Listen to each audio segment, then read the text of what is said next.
आज हम देखते हैं ऑपरेटर्स को। ऑपरेटर्स क्या होते हैं? डिफरेंट प्रोग्राम जो हम बनाते हैं तो उसके अंदर हमें ऑपरेटर्स का यूज करना पड़ता है। तो operators are the symbol that are used to perform different operations on the data. C provide variety of operators. Different type of operators are as follow. Arithmetic operator होते हैं, रिलेशनल ऑपरेटर्स हैं, logical है, assignment है, increment decrement है और compound assignment operators है। One by one जब हम इनको पढ़ेंगे तो आपको पता चलता जाएगा कि इनका यूज किस तरह करना है और इन पे काम किस तरह होगा।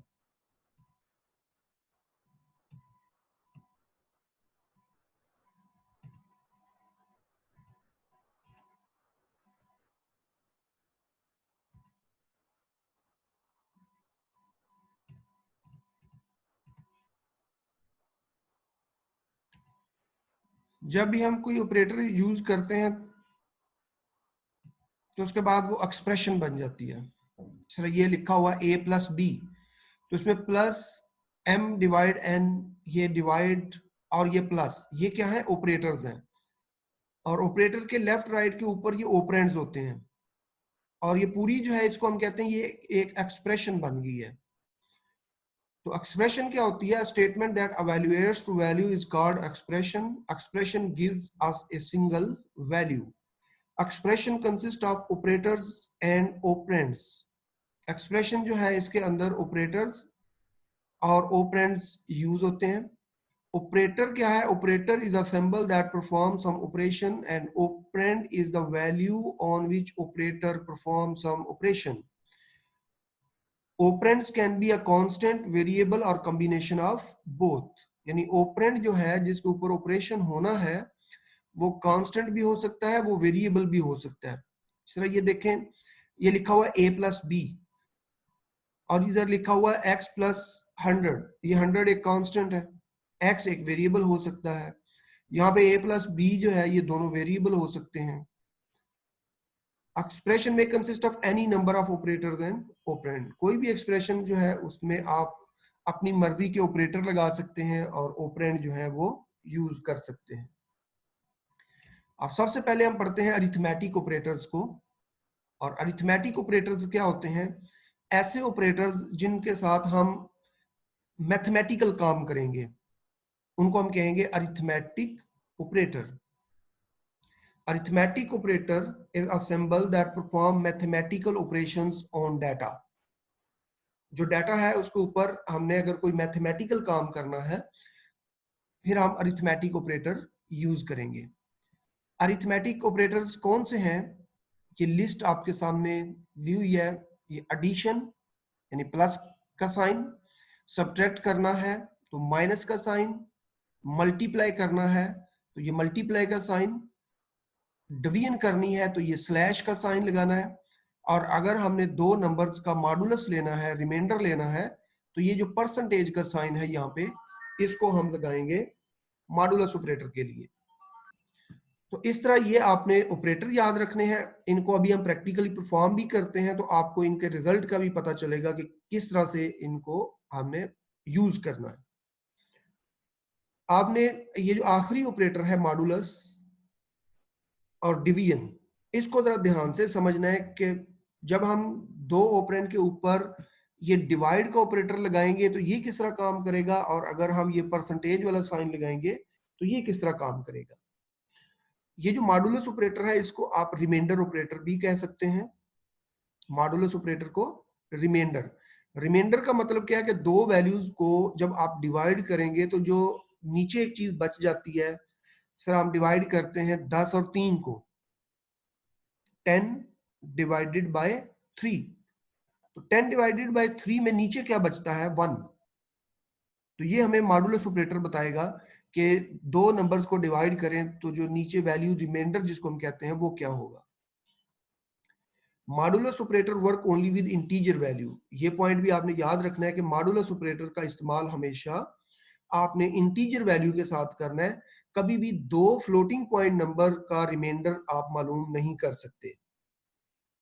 दो फ्लोटिंग पॉइंट नंबर का रिमाइंडर आप मालूम नहीं कर सकते।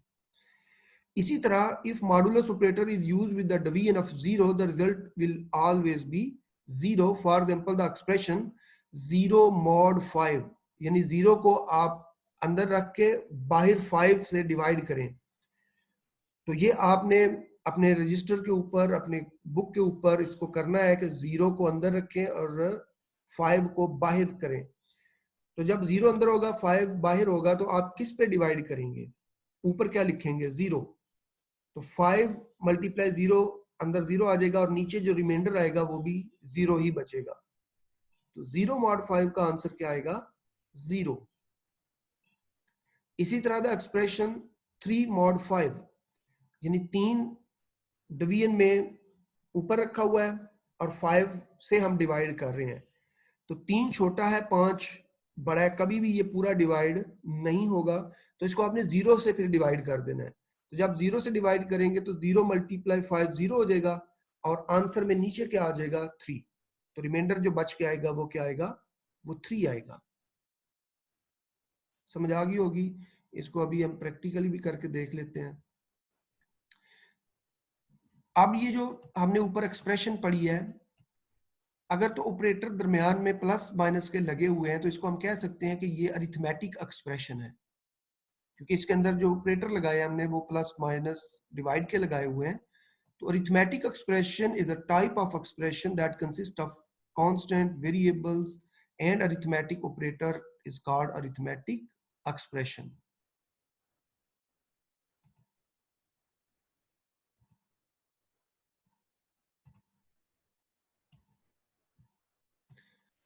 ये एग्जांपल है जो कि समझा रही है ऑपरेटर्स को।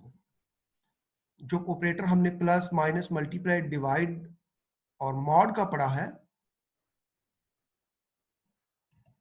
3 लिखा और उसको आपने डिवाइड किया 5 से, 5 बाहर आएगा। किस तरह डिवाइड करेंगे? ऊपर क्या आएगा? 0, 5 0 पॉइंट और पॉइंट में नहीं जाना मेरा पुत्र, पॉइंट तेन किने बस। किया क्या 3 बच आएगा, गया? रिमाइंडर 3। ये एक रिमाइंडर है। ਜਿਹੜਾ ਸਰ ਜਿਵੇਂ 5 ਹੈ 3 5 ਤੋਂ ਛੋਟਾ ਹੋਵੇ हाँ जी ਤੇ ਸਰ ਉਹ ਜਿਹੜਾ ਉਸ ਨੰਬਰ ਤੋਂ ਛੋਟਾ ਹੋਵੇਗਾ ਜਿਹੜਾ जी, ਬਾਹਰ ਹੋਵੇਗਾ ਉਹਦੇ ਤੋਂ ਛੋਟਾ ਦੇ ਅੰਦਰ ਤੇ ਉਹ ਫਿਰ 0 ਉਹ ਹੀ ਆਵੇਗਾ कोई रिमाइंडर नंबर आएगा। अगर सही जिसको आप अंदर रख के तकसीम कर रहे हैं, जिस तरह ये देखें ये 5 है और ये 3 है, अगर यहाँ पे 0 यस होता तो तब भी आंसर 0 ही आ रहा था। अगर 1 होता, 2 होता, 3 0 होता, आना था 4 होता, 4 तक वही आंसर आ जाना था। अगर होता जी सर 5 सही है 5 mod 5 ऐसा तो फिर नीचे 0 आ जाना था। तो वो 0 आ जाएगा ठीक है ना? यही चीज आप जी देखें सर इधर कि जी सर ये 0 mod 5 तो आंसर 0। 0 किस तरह? ये देखें ये 0 जी और सर बाहर जो है वो आपने क्या रखना है? 5। 5 ही रख ले सर ठीक हो गया। 5 अब किस तरह तकसीम होगा? ये अंदर 0 है, ये बाहर, तो इसको आप 0 पे तकसीम कर दें। 0 5 0 जी सर 0 और 0 नीचे क्या बचा? 0। 0 ये आ यस गया। जी सर थैंक यू सर अगर ये 1 भी होता जी तो फिर भी आपने तो जब तकसीम करना, बेशक जिससे मर्जी कर लें, आप इसको 10 पे जी कर लें तो ये सर 0 पे ही तकसीम होगा और इधर क्या आएगा? जी सर 0 और 0 आंसर रिमाइंडर 1। 1 1 सही है ना? तो ये जी क्या सर निकाला सही हमने? ये निकाला है 1 mod 10। ये 1 1 mod more 10। 10 1 mod 10 का मतलब है कि 1 अंदर रखा, 10 को बाहर, तो रिमाइंडर 10 को बाद 1। 1 3 mod 5 3, 0 mod 3 5 0। 0 हाँ, अब जी अगर सर मैं कहूं, आप बताएं 10 mod 3 क्या होगा? 3 10 mod 3 1 1 आएगा 1 आएगा 1 आएगा सर 1 10 को 1 रखा 1 है, 3 1 को रखा जी सर बाहर, बाहर 3 3 तो ये 3 3s 3 are 9 और 3 और 1 3 9 आ 3s गया are 9 और जी सर नीचे 1 आ जाएगा 1 आए दिस इज रिमाइंडर। जी सर सही हो गया सर सेम वैल्यू लेंगे सर 5 को 5 पे करेंगे तो फिर 0 रिमाइंडर 0, जो 0 पूरा पूरा तकसीम हो जाएगा वो 0। 0 आ जाएगा सही है थैंक यू सर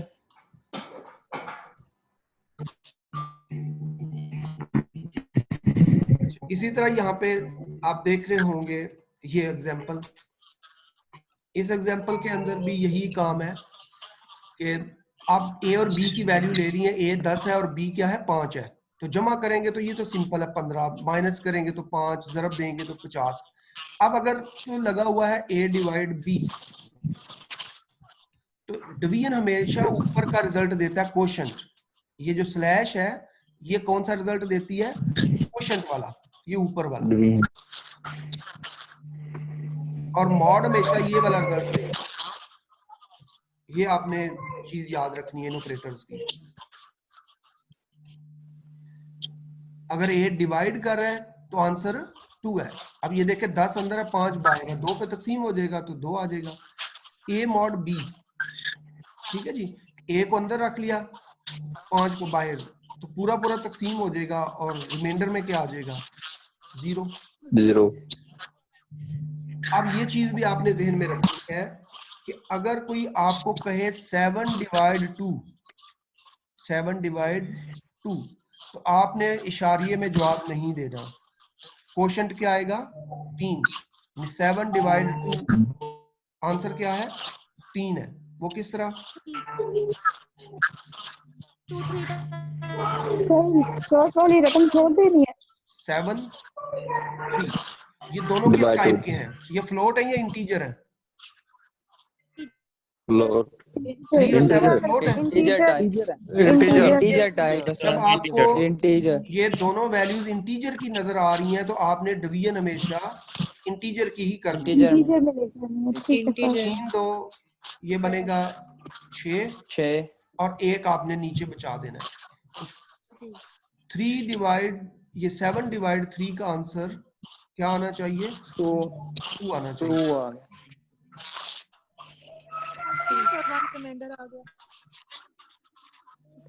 दो 3, अच्छा That's 7 7 divided by 2 ठीक है, है। 3 आएगा, 2 3 था आएगा। जी, ये 2 इधर था, वो 3 कुछ इधर था। दो वो किस चार, तरह? कुछ नहीं हाँ होता जो सर, फिर भी वैसे 3 फिर भी आएगा। वही होना सर।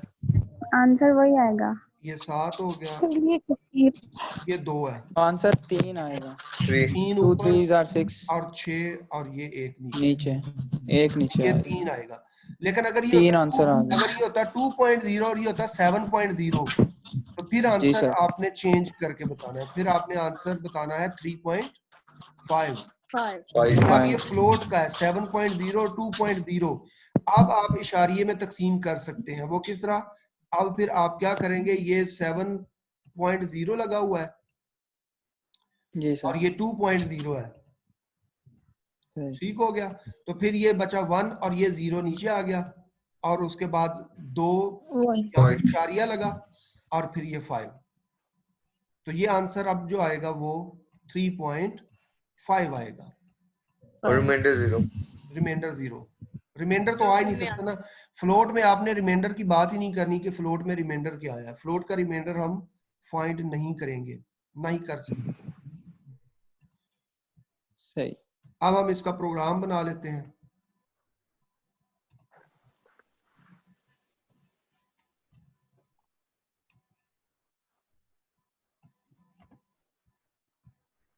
आप कोई से वेरिएबल ले सकते हैं अपनी मर्जी के। रूल आपको पता होना चाहिए कि वेरिएबल के नाम आपने किस तरह के लेने हैं।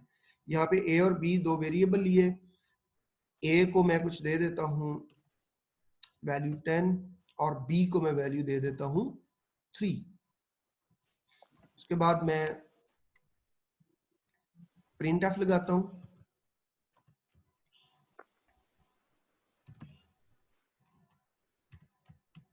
प्रिंट एफ के बाद यहाँ पे %d और a, सर ये प्रिंट के बाद आप कोई नहीं लगा हुआ। अच्छा a plus b yes.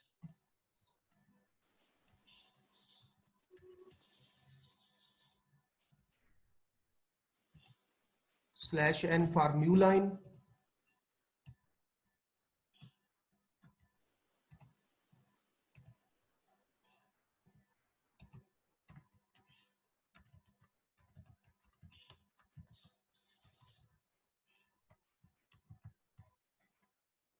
a minus b, a multiply b, a divide b, a mod b, और ये एक्स्ट्रा लग गई है। अच्छा, वेरिएबल्स तो आपको डिक्लेयर करने आ आगे। अब ये जो प्रिंट एफ होती है ना, प्रिंट एफ को भी समझ लें कि प्रिंट एफ में ये दो हिस्से लगे हुए हैं।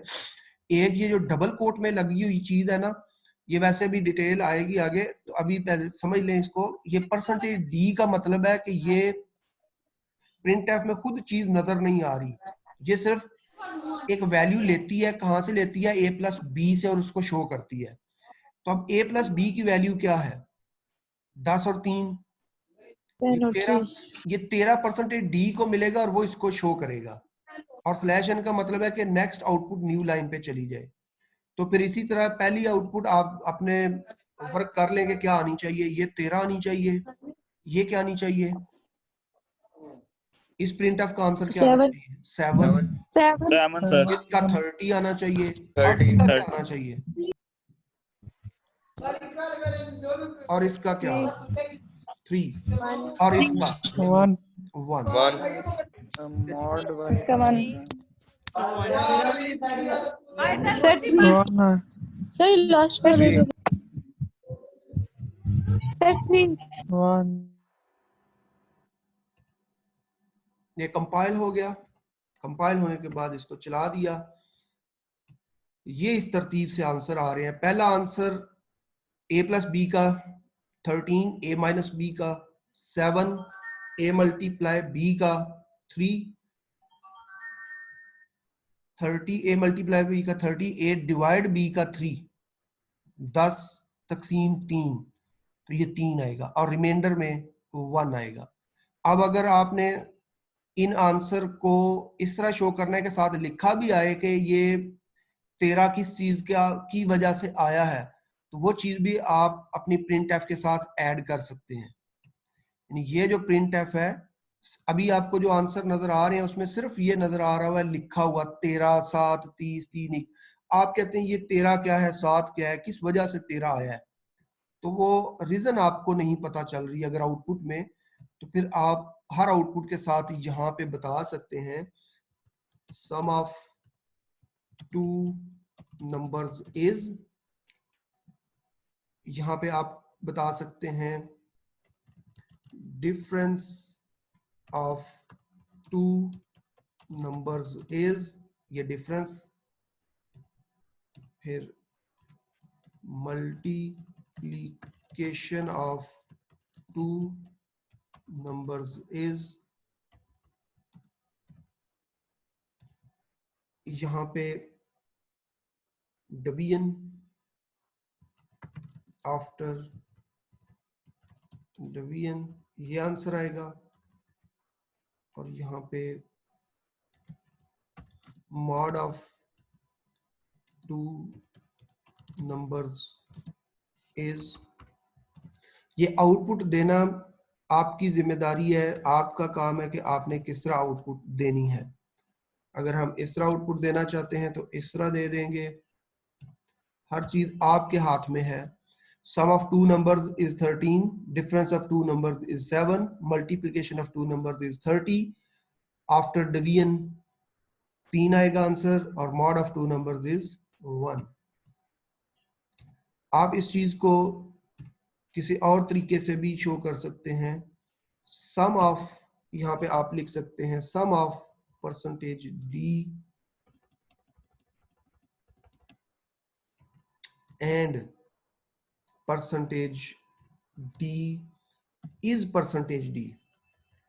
Sum of percentage d and percentage d is percentage d. अब आप इस परसेंटेज डी को पढ़ेंगे ए, अब यहाँ पे लिख सकते हैं ए कामा बी कामा ए प्लस बी। तो ये ए असल में यहाँ पे पुट हो रहा है परसेंटेज डी की जगह, बी की वैल्यू इस परसेंटेज डी को मिल रही है और ए प्लस बी की वैल्यू फिर इसको मिलेगी।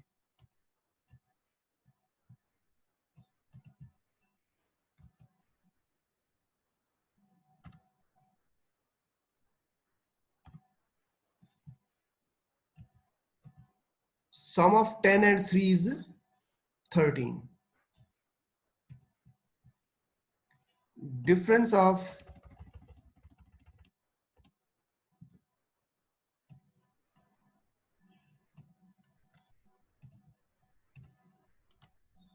percentage d and percentage d is percentage d. A comma b comma a minus b. Multiplication of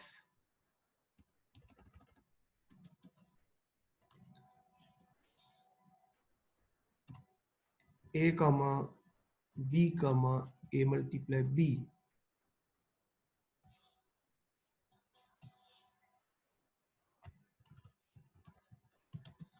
Result of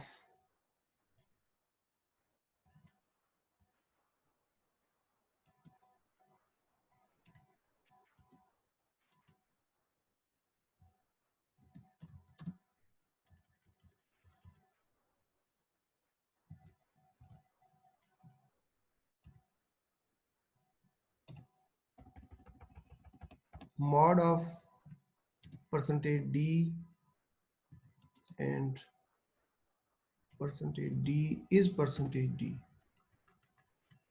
A comma b comma a mod b.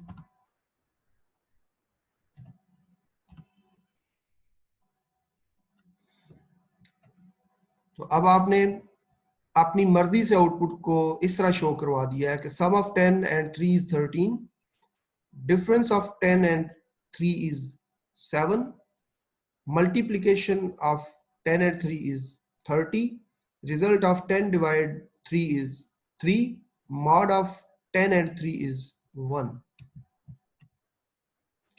आप simple भी आंसर दे सकते हैं और आप उस चीज को अपनी मर्जी से जिस तरह कंट्रोल करना चाहें कंट्रोल कर सकते हैं। ये प्रिंटफ आपके अपने कंट्रोल में है कि आपने यहाँ पे जो है वो किस तरह से मैसेज को शो करवाना है।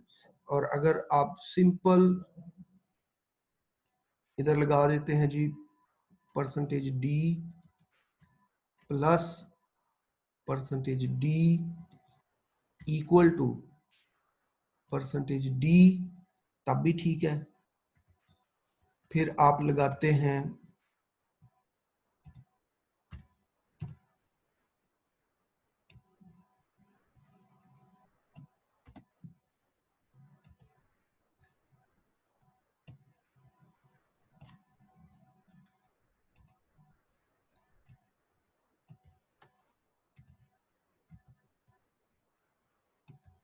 सर ये सना रफीक का कैमरा ऑन है, इसको बोले बंद कर ले। सब लोग कैमरे ऑफ करो भाई अपने, कोई बच्चा अपना कैमरा ऑन ना करे वरना मैं इधर से कर दूंगा कैमरे ऑफ। आपको कितनी दफा कहा कैमरे ऑफ अपने करें।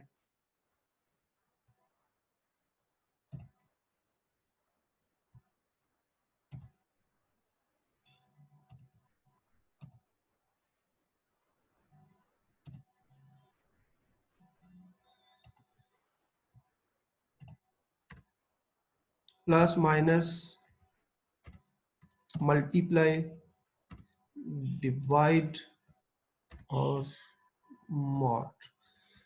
अच्छा अब क्या होगा, अब जब आपको आउटपुट नजर आएगी तो इस तरह नजर आएगी। ये परसेंटेज डी खुद शो नहीं होता, ना ही ये परसेंटेज डी ना ही ये परसेंटेज डी। तो ये असल में इन आर्गुमेंट से वैल्यू ले रहा है ए बी और ए प्लस बी से। तो ये यहाँ पे नजर आएगा आपको ए प्लस बी की जो वैल्यूज है इक्वल टू उनका सम नजर आएगा। और फिर इसी तरह माइनस के लिए फिर मल्टीप्लाई फिर डिवाइड और फिर ये मॉड के लिए।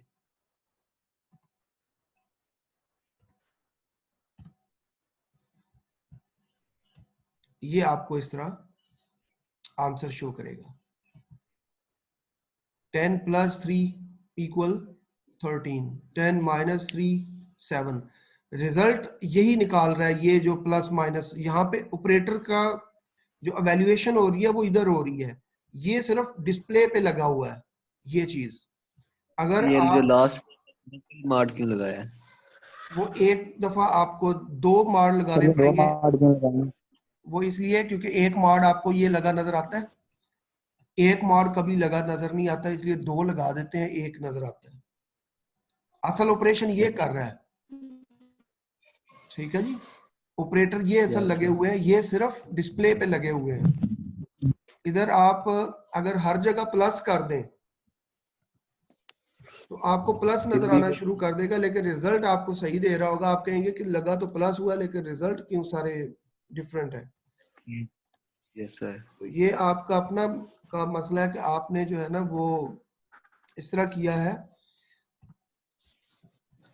कि लगा सारे प्लस दिए हैं दरमियान में, लेकिन ये तो ठीक है प्लस हो रहा है, लेकिन ये तो माइनस होके 7 आ रहा है ना।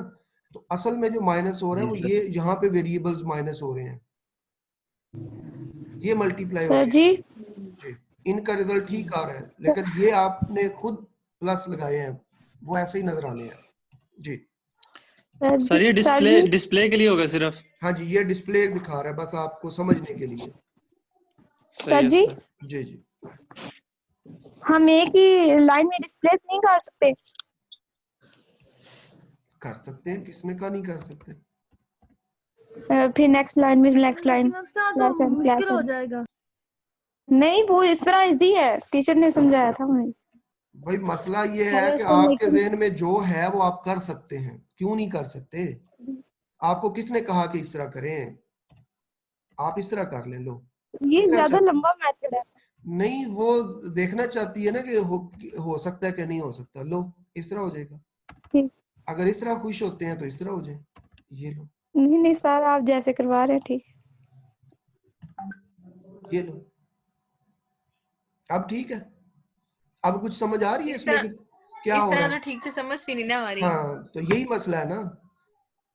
अब वो कह रहा है कि 10 जमा 3 equal to 13 10 minus 3 equal to 710 जरब 3 इक्वल टू, आंसर ठीक दे रहा है वो 10 जमा 3 इक्वल टू 13, सर समझ नहीं आ रही। लेकिन स्पेस आगे नहीं आ रही। आगे ये 10 माइनस इस तरह नहीं 3, समझ आती। समझ नहीं आएगी। 10 माइनस 3 इकट्ठा उसके साथ जुड़ गया है, और ये 7 के साथ फिर ये 10 जरब 3 जो है ना वो आपस में बिल्कुल कंबाइन होके आ गए हैं। लॉजिक में कोई मसला नहीं है, सिर्फ डिस्प्ले में मसला आ रहा है। प्रोग्राम बिल्कुल ठीक चल रहा है, लेकिन मसला क्या है कि आप फॉर्मेटिंग करना, ये भी प्रोग्रामर का काम है कि आपको जब आउटपुट दिखाए वो तो इस तरह दिखाए कि जो आउटपुट देखने वाला है ना वो परेशान ना हो कि आउटपुट में मसला क्या है। अब ये फॉर्मेटिंग सर की जी है कि आउटपुट जो है वो प्रॉपर तरीके से आपको नजर आए। ठीक हो गया जी। तो आपने ये अरिथमेटिक ऑपरेटर्स पूरे डिटेल से और इनको पढ़ना है, इनको समझना है सर एक सर बार ये जी परसेंटेज डी का मतलब दोबारा बता दें। जी। परसेंटेज, डी का मतलब ये जो लिखा है इधर। ये जो परसेंटेज डी लिखे हुए हैं, जी जी। हाँ, इनको कहते हैं फॉर्मेट स्पेसिफायर। लिख लें, इनको कहते हैं फॉर्मेट स्पेसिफायर। ये प्रिंट एफ में इसलिए लगाते हैं ताकि ये जो वेरिएबल्स हमने इस्तेमाल किए हैं इनकी वैल्यूज को ये पिक करके खुद शो नहीं होते, लेकिन ये इनकी वैल्यूज को शो करवाते हैं। सर ए है ना, ए की एक वैल्यू है, वो क्या है 10। तो इस ए की वैल्यू को शो करने के लिए हमने ये परसेंटेज डी लगाया हुआ है। फिर ये जो बी है इसकी वैल्यू है 3, इसको शो करने के लिए ये परसेंटेज डी लगाया, इसकी वैल्यू शो हो जाए प्रिंट एफ में। और फिर ये ए प्लस बी लगाया है ताकि ए जमा बी का जो आंसर है 13 उसको शो करवा रहा है ये परसेंटेज डी। तो जब ये जो आपको प्रिंट एफ पूरी ऊपर एक नजर आ रही है ना, इसका जब आप आंसर देखते हैं तो आपको इस तरह नजर आता है। दोबारा कंपाइल करना है और फिर चलाना है। अब ये जो आपको पहली लाइन नजर आ रही है 10 जमा 3 इक्वल टू 13, ये इस प्रिंट एफ का कमाल है कि जो आपको इस तरह दिखा रही है। 10 आपको दिखा रहा है ये वाला परसेंटेज डी, लेकिन ये अपनी वैल्यू कहां से उठा रहा है, ए से। उसके बाद ये प्लस शो हो रहा है, फिर ये परसेंटेज डी लगा हुआ है, ये खुद शो नहीं होगा, ये अपनी वैल्यू कहां से ले रहा है, बी से। बी की वैल्यू क्या है 3, ये शो हो गया 3। फिर ये इक्वल का साइन शो हो गया। उसके बाद ये परसेंटेज डी खुद शो नहीं होगा, ये अपनी वैल्यू कहां से लेगा, ए प्लस बी से। तो ये 13 शो हो गया। उसके बाद ये स्लैश है ना, न्यू लाइन पे आ जाओ। न्यू लाइन पे आके फिर ये परसेंटेज डी अपनी वैल्यू ले रहा है ए से, तो ये 10 शो हो गया। फिर ये माइनस का साइन शो हो गया। फिर ये परसेंटेज डी इस बी से वैल्यू ले रहा है, वो 3 है। फिर ये परसेंटेज डी अपनी वैल्यू ले रहा है ए माइनस बी से, तो ए माइनस बी क्या बनेगा 7, तो ये 7 शो हो गया। इसी तरह आगे तीनों लाइनें जो है वो चल रही हैं। ये सही, ये थोड़ा सा बता दे, ये रिमाइंडर 2 क्यों लगाए थे? रिमाइंडर सर आपने रिमाइंडर 2 लगाया लेकिन शो 1 क्यों आती वहां पे? अल्लाह दे बंदे हो, क्योंकि पहले डी के साथ लगा हुआ है ना, तो फिर ये वो देखो, सेम अब शो हो अब जाएगा। देखो ना क्या हुआ है, अब ये देखो ना सर नहीं क्या हुआ है ये भला, सही है। ठीक क्या है हुआ है? सर। अब यहाँ पे ये एक percentage लगाया ना दिया। आपने, एक लगाया ना, यस सर। तो ये आउटपुट आई है। फिर क्यों, वजह क्या हुई है? क्योंकि ये परसेंटेज डी खुद शो नहीं हुआ, इसने तो अपनी वैल्यू ए से ले ली, ये 10 शो हो गया। आगे ये परसेंटेज जो है ना, ये अब अकेला लग गया है। असल में ये परसेंटेज फॉर्मेट स्पेसिफायर समझ रहा है कि ये आगे कोई फॉर्मेट स्पेसिफायर है, इसने अपनी वैल्यू कहीं और से लेनी है, तो ये अकेला खुद काम नहीं कर सकता।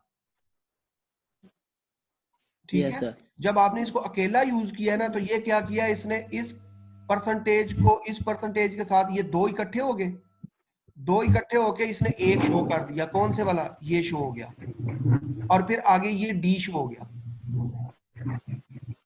तो इसने आउटपुट को गलत कर दिया यहाँ पे। नहीं, अगर हम 2 लगाते हैं तो उसको पता चल जाता है ना, तो एक शो हो जाता है। अब यहाँ पे जब 2 लगे हैं ना, इसके साथ प्लस लगाए तो फिर क्या होगा? 2 लगे हैं तो एक शो हो जाएगा।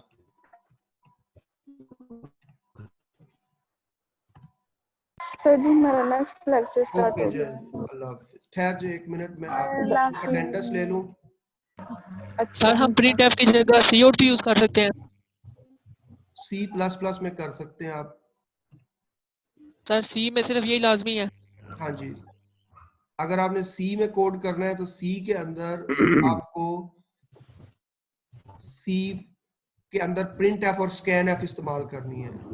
सी यस आउट, सर। सी आउट, सी इन जो है वो आप C++ का जब कोड करेंगे तो उसमें करेंगे। Yes sir. ओके, अल्लाह हाफिज। अल्लाह हाफिज।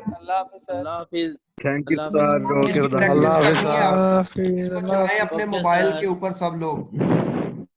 Yes okay sir. Okay sir. Okay sir.